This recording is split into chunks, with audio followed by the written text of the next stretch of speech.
L'Iran commence à subir les conséquences de ses liens avec les Russes, et à Téhéran, on déclare aujourd'hui ouvertement que cela a été une énorme erreur.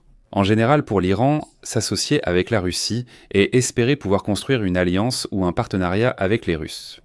Et maintenant, des hauts fonctionnaires à Téhéran déclarent qu'il ne faut absolument pas compter sur une aide éventuelle de Moscou.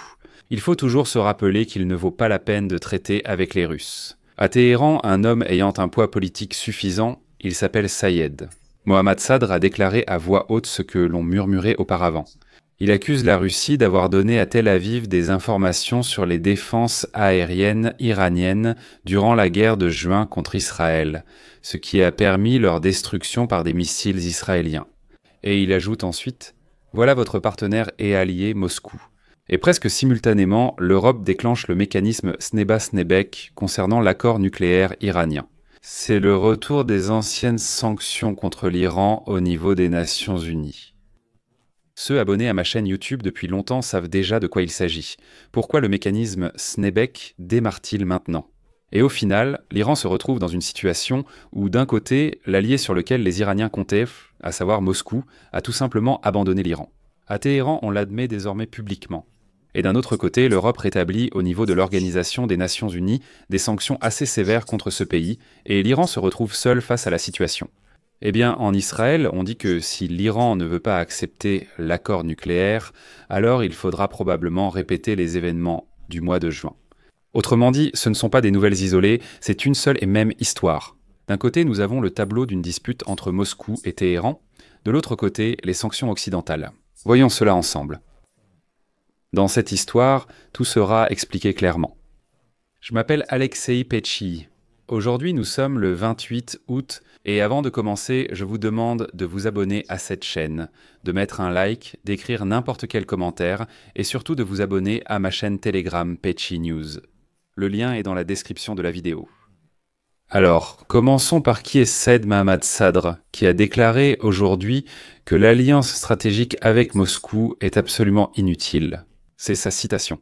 Eh bien, tout d'abord, Sadr, vous savez, ce n'est pas une sorte de chaîne Telegram anonyme, ni une source au sein du gouvernement à Téhéran. C'est un membre du Conseil d'opportunité, l'organisme qui, en Iran, filtre toutes les décisions du pouvoir.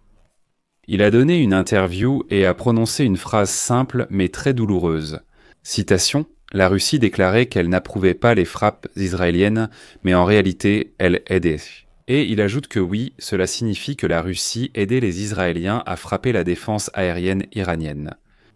Et ensuite, la formulation est encore plus dure. Cela signifie que Sadr dit qu'une alliance stratégique avec Moscou est inutile.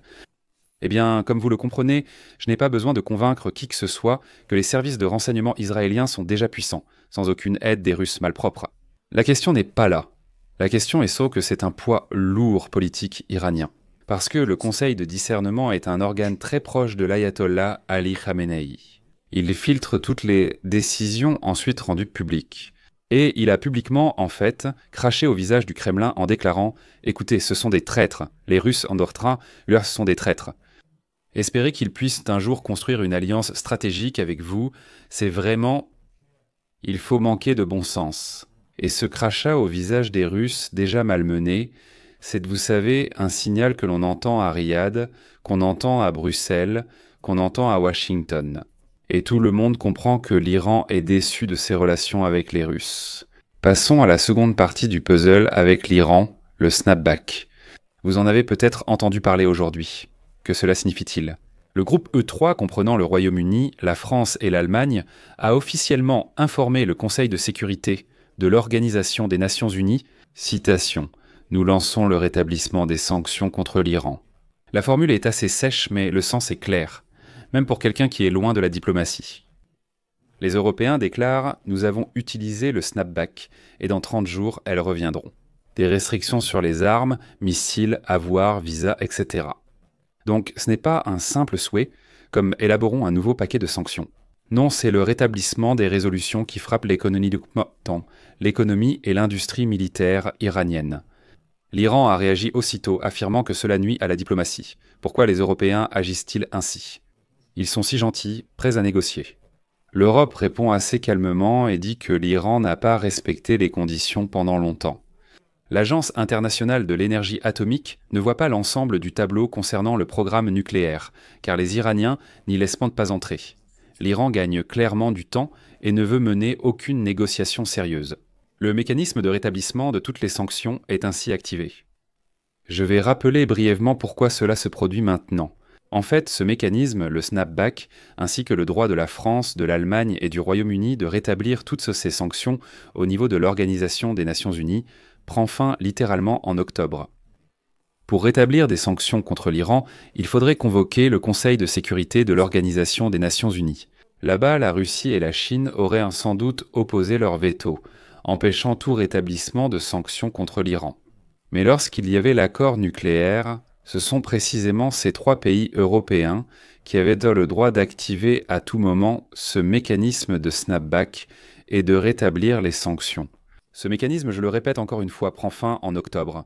Maintenant, il a été activé, dans 30 jours, les sanctions devraient revenir, et voilà, l'histoire, en principe, se termine là. La suite. Vous demanderez sans doute, quel est le lien avec l'Ukraine ? Directement parce que l'Iran, ce ne sont pas seulement des drones, ce sont aussi des composants de la logistique, des règlements via les soi-disant pays tiers. Et le retour des sanctions sous l'égide de l'Organisation des Nations Unies, c'est un tout autre niveau de pression qu'un ensemble de paquets de sanctions nationales disparates. Lorsque la norme du Conseil de sécurité de l'Organisation des Nations Unies revient en vigueur, les compagnies d'assurance, les banques, les ports du monde entier commencent à se comporter différemment. L'étouffement des schémas gris devient la norme, et non plus une initiative privée. La Russie et la Chine ne peuvent pas qualifier ces sanctions d'illégales, puisqu'ils les appliquent eux-mêmes, surtout la Chine. Elle répète que les sanctions doivent relever du Conseil de sécurité de l'Organisation des Nations Unies. C'est désormais le cas, ce ne sont pas des sanctions distinctes de l'Europe ou des États-Unis. Et pour les Russes, cela signifie qu'il est désormais impossible de renouveler leur flotte de drones, de missiles, etc. Pour l'Ukraine, c'est un atout pour la sécurité des villes et du système énergétique dans les prochains mois. Mais revenons à Sadrou, ce même fonctionnaire qui a fait cette déclaration. Pourquoi l'a-t-il dite maintenant ? Parce que l'Iran, les frappes israéliennes de juin étaient trop ciblées. Le public iranien exige maintenant une réponse. Pourquoi ? Où étaient sautés nos systèmes de défense aérienne ? Pourquoi les Israéliens et les Américains ont-ils frappé avec une telle précision ? Pourquoi n'avions-nous aucune protection ? Et Sadr a choisi une explication simple. Il a attribué la précision à l'aide extérieure de l'ennemi et à la position froide de Moscou. C'est-à-dire que je n'affirme pas qu'il ait raison, factuellement. Nous ne sommes pas à l'intérieur de ces réseaux. Mais l'effet politique de sa phrase s'est déjà produit. Et ici, le ton est très important. Ce n'était pas nous qui sommes déçus. C'est précisément la phrase « L'obronsiiro ». Les Russes nous ont trahis. Ce n'est pas « Nous n'avons pas reçu d'aide des Russes ». Non, Sadr dit, les Russes nous ont trahis, les Russes quand ils sont des traîtres. Pour Moscou, c'est une mauvaise nouvelle partout, et pour l'amitié profonde, et pour la réputation, et pour les livraisons futures. L'Europe, de son côté, a profité du moment où l'opinion publique en Occident ne demande déjà plus d'explications sur pourquoi l'Iran est un problème. Tout va bien, tout le monde comprend. La déclaration de la Grande-Bretagne, la France et l'Allemagne laisse entendre que l'Iran ne respecte pas l'accord. Il autorise les inspecteurs de façon ciblée, donc tout est activé. L'interrupteur, on relance les sanctions. Et vous savez, je souligne que c'est vraiment un interrupteur. Ce n'est pas une question de nouvelles sanctions. Non, c'est vraiment un déclic. Elles sont lancées pour 30 jours et les mesures bloquant l'approvisionnement en technologie, argent, etc. sont rétablies. On peut discuter de la rapidité avec laquelle tout cela frappera l'économie iranienne, mais il est inutile de nier que cela aura un impact. Cela aura un impact. Parlons de la Russie. Le Kremlin est dans une situation délicate. D'un côté, un partenaire accuse publiquement, sans qui le programme Shahed pour la guerre contre l'Ukraine aurait été bien plus limité. D'un autre côté, un piège juridique apparaît pour Moscou à l'Organisation des Nations Unies, que Moscou a déjà essayé de contourner à plusieurs reprises, et qu'il sera désormais plus difficile de contourner. Ajoutez à cela une tendance générale. Les assureurs mondiaux sont devenus beaucoup plus stricts concernant les litiges liés à l'Iran, et les banques aux Émirats, par exemple en Asie, sont devenues plus prudentes vis-à-vis des paiements douteux. Tout cela constitue le contexte dans lequel l'économie militaire russe fonctionne. Dans ce contexte, l'Ukraine apparaît comme la seule partie qui peut se permettre un optimisme pragmatique. Chaque canal de communication coupé, c'est quelques dizaines de ces shaheds en moins dans le ciel, et c'est aussi une voie de secours en moins pour les schémas d'approvisionnement russes. Effectivement, ce n'est pas un salut immédiat. Malheureusement, il faut de la persévérance. Mais cette étape est réelle et non cosmétique. Et on va conclure tout ça avec de la logique. Comme vous le comprenez, deux choses se sont produites le même jour. La revendication bruyante des Iraniens envers la Russie et le lancement juridique des sanctions selon le mécanisme snapback. En plus, la position ferme de l'Agence internationale de l'énergie atomique sur la coopération insuffisante. Pour Moscou, c'est une histoire sans bonne issue. Soit se fâcher avec Téhéran et dire « Comment avez-vous osé nous traiter de traîtres ?» soit se taire et avaler l'humiliation en silence tout en cherchant de nouvelles failles dans le mur des sanctions. Comme le montre la réaction de Moscou, ils ont choisi d'accepter cette humiliation. Pour Kiev, c'est l'occasion de pousser les Alliés à mieux contrôler les chaînes d'approvisionnement de drones, composants, finances, etc. Eh bien, il y a ici une morale simple. Les alliances sans valeur s'effondrent lorsque l'échelle des avantages change. Aujourd'hui, l'échelle des avantages a changé.